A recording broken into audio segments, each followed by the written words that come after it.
Well, what happened in the Senate is that, first of all, we must appreciate that a removal by impeachment, in terms of our Constitution, is a purely political process that targets, first of all, the president. And the Constitution then goes ahead and lays out the procedure for removing the president. Then from there, it goes on and provides a procedure. It says that it also provides for removal of the deputy president through an impeachment. Then, but the most important thing, it says that the procedure for removing the president will be applied. And then there's a comma, and it says with necessary modifications. That's, I think, Article 150 Clause 2. I don't have my Constitution, but I think it's Article 150 Clause 2. It requires the procedure for removal of the president to be modified before it's applied to the deputy president. And why is that important? That's very important because those two words, to be modified with necessary modifications, is extremely important. And the importance of those words is you have to go back to Article 143 of the Constitution, where the president is immune from prosecution in civil and criminal matters. So it means you cannot take anything about the president to the police, to the DPP, to the EACC, to the courts. So the president is immune. He can't be taken, and that's why they say to deal with him, you deal with him politically. And that immunity is given so that he's not bogged down in court by very many cases. So he's supposed to focus on the ability to rule, and to whom a lot is given, much more is expected. That's why that place, their constitution is framed in that ways. Now, when you come down to the deputy president, he does not have immunity from law enforcement. So, when you now come to remove him by impeachment, you cannot apply the same thresholds that are given for the president to an ordinary Kenyan, whose only privilege is that he's a president in waiting should anything happen to the office holder. But it's an ordinary Kenyan. So that's why it was very important that before Parliament did anything, we should have come up with a modification. How are we going to modify the procedure of impeaching the president so that it could apply to impeaching the deputy president? That for me was very fundamental. So we impeach the deputy president using a standard for impeaching the president. Totally unacceptable. And why is it unacceptable? That standard for impeaching the president allows you to bring in matters of criminal nature. You can throw anything at the president. You can throw the kitchen sink at the president. It allows you. But for the deputy president, you cannot. And he's a state officer. So, what required to be given, and when you look at Article 27 of the Constitution, it talks about equality before the law. So when you came to the president, now, those charges that you had, most of them were about the president, the deputy president, having done what? Engaged that they acquired property that could not be explained. Some even went as far as including the family issues that he had made a fake will and sort of stolen the wealth of his late brother. Yes, those are bad things. But because the president is not, the deputy president is not immune from whatever, I would have expected those things to go to the police, to the EACC, the DPP. There was the issue of tribalism, hate speech. All that, these are things that are prohibited by law. We've got bodies that could deal with that. He could go and they have this commission, integrate, whatever it's called, the cohesion and whatever commission. There were all those things there. So you should have gone there. And after that, then you could deal with the vice president if those processes were to establish anything and what have you. But just to come here and begin screaming and shouting and banging pots and tables and whatever, and then chasing somebody like he's a fox or somebody that has captured a chicken, is not acceptable. You know, those kind of things come when where I come from in Western Kenya. They've got various names, but from my area they call it Nyawawa. Some people call it Nyawawa, some people call it, well, people just wake up one day and begin screaming. Then you come, they begin banging pots and whatever, that they're chasing evil spirits. This thing used to be, those people around the lake who are familiar with these folk tales of Navirie for my people. Then you have got Sumba, who claimed that Navirie was the wife of Sumba, the spirit, and she ran away, and Sumba is trying to capture her, and she had come and gotten a home within the secret societies of women, giving them the ability to be healers and stuff. And so Sumba wanted his wife back, and when he rises, when they see that whirlwind rise in the Lake Victoria, they think Sumba is organizing an army to come and capture Navirie. So Navirie's followers go into a frenzy and begin screaming all over, and everybody screams, and the entire area, everybody is screaming to chase Sumba back into the lake. We can't apply that in a constitutional framework. This is not Nyawawa. This was dealing with a vice president of a republic, and the constitution was very clear that we needed to modify the procedure for removing the president so that it could apply to the deputy president in a very favorable way, in a way that we guarantee him. Because when you go to Article 25, Clause C, it says the right to a fair trial cannot be denied. Among the constitution, all everything allowed you can do, but the right to a fair trial cannot be denied. So when the vice president, the deputy president fell sick and requested that he should be allowed time to be attended to by doctors, then he even comes back, there was nothing that stopped us from allowing him to do that. Anybody can fall sick. None of us have the expertise of medicine. Even those who have got a medical background did not have the patient to examine and say, this guy is faking it. Because the verdict we gave was that the Honorable Gachagua was faking it. And so, we denied him the right to a fair trial, which the Constitution itself says cannot be denied. And even for the president, it says the president shall appear before this and that. Number two, there was this discussion about timelines and what have you. But when Parliament elected to, when the Senate elected to try the Deputy President through a plenary and not a committee, we cannot begin carrying the timelines that the Constitution gives to a committee back into the plenary. And it's very simple. The committee is made of 11 people. So when they give you 10 days, 11 people will have a chance to talk to this guy and everybody will have a chance to ask. When you go to plenary way, it means all the 67 senators must have a chance to address the issue if they want to do. And so you cannot take the 10 days and say you are time bound. And the Constitution did not give, the drafters of the Constitution did not give any timelines for that section whereby you don't go by committee. So any timelines that you could have to apply then would have to go to Article 259 Clause 8, which says that if the Constitution does not prescribe a timeline for doing something, the thing must be done in the most reasonable time available. Impeachments in some countries take even 2 months because you are determining the fate of somebody. So as much as it's a political process, and at the end of the day, the crimes are voted on and people take decisions. Sometimes people are even whipped by their parties to take positions. But the person must be heard. And so to deny Gachagua a chance to be heard, there are questions I listed about 18 questions that I wanted Gachagua to answer me so that I could understand what he means. For example, I've been talking about Watu wa Mlima.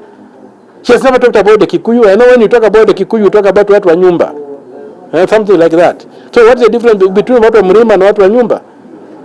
Because if you talked about watu wa mlima, does it mean the residents of the area of Mount Kenya, or does it mean the Kikuyu tribes? Because in my area in Busia, in a village, we have an MCA who is a Kikuyu, elected by people who are not Kikuyus. We have a Kalenjin who is an MCA, elected by people who are not Kalenjins. So when he talks about watu mlima, does he include Peshmat Maina, who is an MCA in Busia? Or is Peshmat Maina not mtu wa mlima? You see, there are things that we needed to clarify before we just cluster things. So those were the things that we wanted to answer. And for me, the answer to that question was very fundamental because I was being accused of tribalism. And we meant that watu mlima included the two MCAs in Kiambu who are Luos. It includes Luos who are in Nyeri. It includes Luyas who are wherever, Somalis who are wherever within that catchment called Mount Kenya. Then I would have no problem with it. But it was even meant that he was referring to Kikuyus in Lamu. He was referring to Kikuyus in Busia. He was referring to Kikuyus in Kakamega. I would have an issue with that. And that's what I needed clarification. And so to answer your question, I personally was denied a chance to be a judge by hearing the accused. And that's why I voted no on all the counts.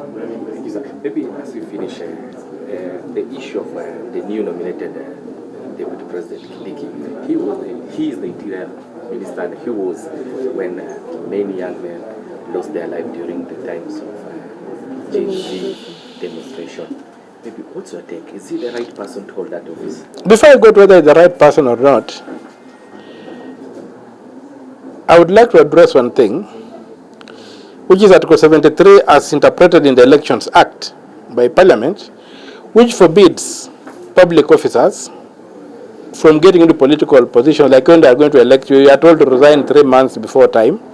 So I don't know whether Kindiki is eligible under the law as a candidate for being vice president. So we need an interpretation of that, and I think some people will move the courts to find out whether you can just pick a cabinet secretary who is a state officer and a non-political state officer and make him a vice president, basically a politician.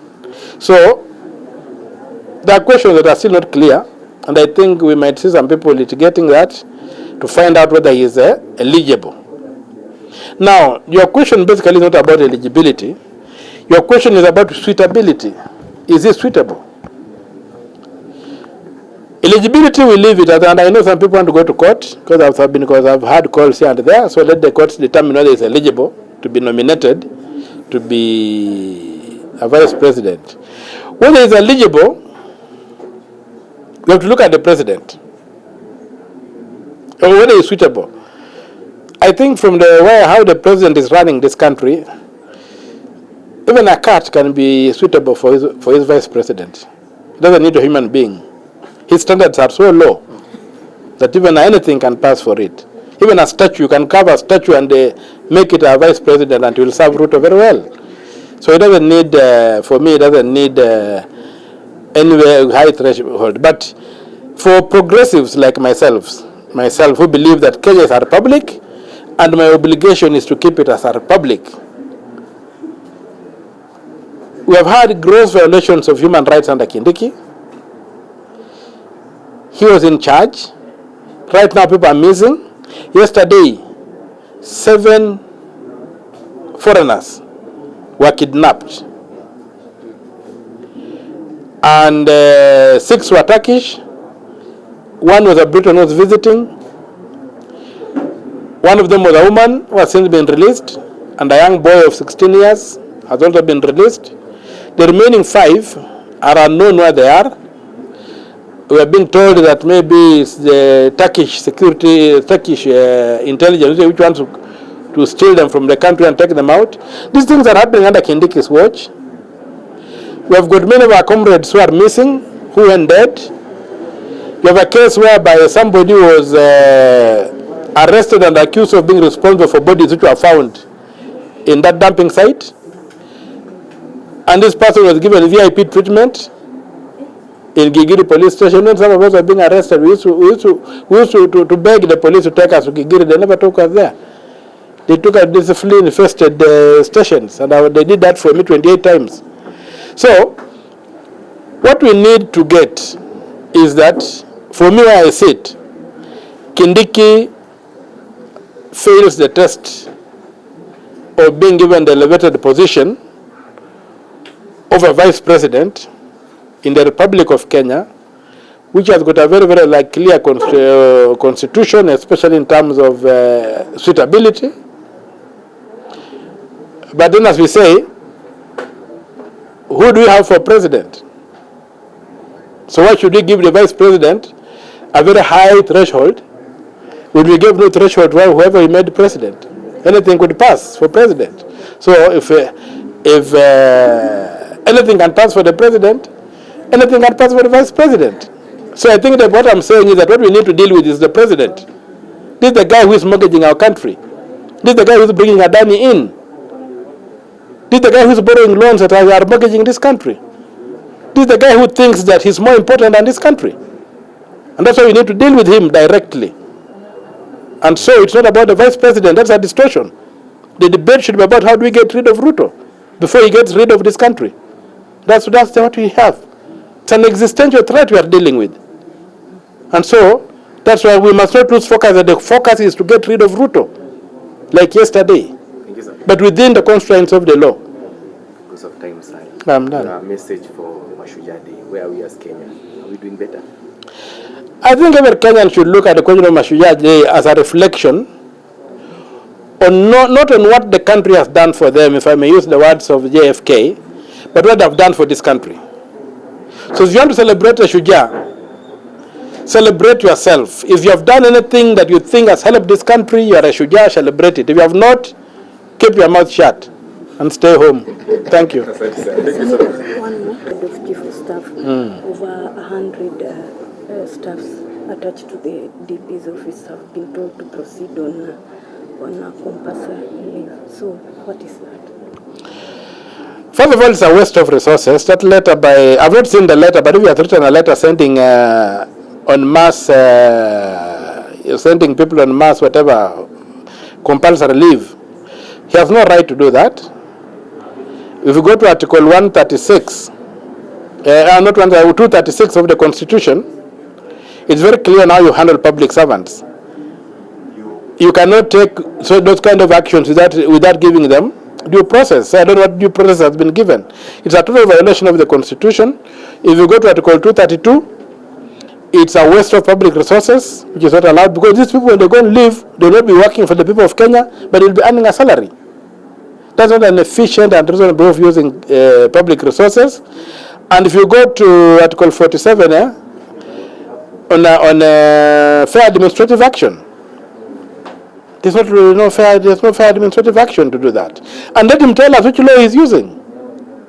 I don't see whatever Mr. Koskei has done as being located in the law.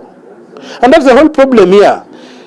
And I want to take you that when the Americans got their constitution, and Benjamin Franklin was one of the people pushing, it was an old man in his 80s with suffering from very severe gout. And then eventually they succeeded and they gave themselves a constitution. He was given a question. What have you given us? Is it a monarchy or a republic? And Benjamin Franklin answered in very few words. He said, it is a republic if you can keep it. We call ourselves the Republic of Kenya. How many Kenyans are ready to keep this country as a republic? So what they are doing has nothing to do with the Republic of Kenya. Is the belief that because they took political power, Kenya ceased to be a republic. Kenya became some form of kiosk where they can shift the display of goods depending on what customers they think they can attract. So we must go back to Article 1 and realize that it's the people who are sovereign, not the government or government officials. Government officials are servants who are earning a salary that is paid by taxpayers, including mamambogas. So they cannot lord it over us. The relationship is that the people are the bosses. The president is a servant and he earns a salary to be a servant. And that's where the position is. So what Koskei has done is totally wrong, and it should be reversed. And I hope somebody will go to the courts to have it suspended, so that those people who are serving Kenyans can continue working in that office. They were not working for Gachagua. That's another misconception. They were serving the office of the vice president. They were not serving the person of Gachagua. Whether you like Gachagua or hate him, the deputy president is an institution in this country. And those people have got work to do. I know he had assignments to deal with coffee and tea, assignments to deal with devolution, and assignments to do what? Who does that work when they suspend all these people? Do we shut down those dockets? It's a very unreasonable and stupid and totally nonsensical thing that any public official can do. And if I have not seen the letter, but if Mr. Kotsky has done it, shame on him.